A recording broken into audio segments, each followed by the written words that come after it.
ngamuk ya, dia turun ke bawah kampung-kampung karena apa? Tempat tinggalnya sudah tidak ada. Macan tutul itu adalah predator paling utama.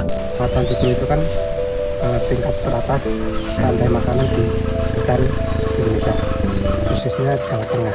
Tahu kalau kemarin kebakaran itu dia turun ngamuk ya, dia turun ke bawah kampung-kampung karena apa? Tempat tinggalnya sudah tidak ada.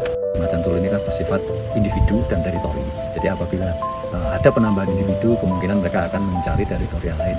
Dan sehingga ini juga apabila semakin banyak tidak terkontrol, nanti mereka juga akan lari ke perkampungan karena memang terdesak. Dampak negatif saya rasa nggak ada sih ya. Cuman ya mungkin masyarakat perlu hati-hati, waspada supaya nggak mengganggu rumah bagi macan tutul, satwa-satwa liar di hutan. Penting namanya binatang buas jangan sampai kita sakiti, mungkin anaknya dan sebagainya. Contoh mungkin kalau ini disakiti ya sampai keturunan, mungkin saya menyakiti itu sampai anak saya besok kalau dia di rumah punya ternak itu pun bisa ada rasa dendamnya itu masih itu. 2021 saya pernah ketemu sekali, bulan yang lalu juga ketemu macan kumbang, terus baru kemarin tanggal 13 Juli binatang buas yang memang sangat dilindungi, jumlahnya juga sudah terbatas dan tentu saja nilai ekonomisnya tinggi. Alam sudah beda lagi, tidak ada rasa takut itu nggak ada, karena alamnya sudah beda. Yang penting jangan kita sakiti. Kita juga berpikir apabila kita sakiti pasti dia menyakiti juga.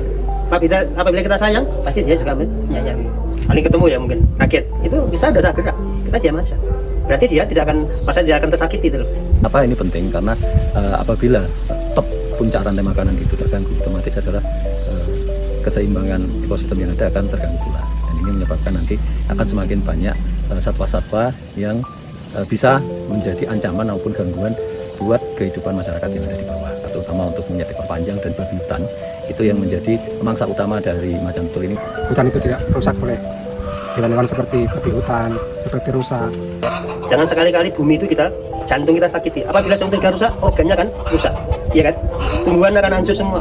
Kita jaga alami, kita jaga kelestariannya. Mungkin hutan ini perlu salah satu pemeliharaan. Mungkin ada orang pemburu, mungkin kita larang.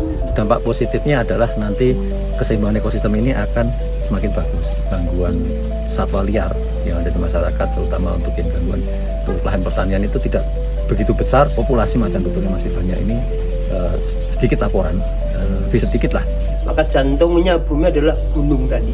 Untuk dampak negatifnya tentu saja dengan bertambahnya jumlah macan tutul ini akan memungkinkan potensi adanya konflik dengan masyarakat, terutama untuk ternak-ternak mereka. Soalnya kalau misalkan nggak ada macan tutul, hutan pasti gundul, Pak. Ekosistem tetap terjaga, keseimbangan tetap terjaga, sehingga akan tetap lestari, macan tutulnya juga tetap lestari, dan kita masih bisa menikmati sampai dengan anak cucu kita nanti, tidak hanya di gambar-gambar saja, tetapi kita masih bisa menjumpai di alam bahwa macan tutul itu masih ada. Pemuda ini kesemangatnya tinggi tapi tidak tahu bagaimana cara merawatnya.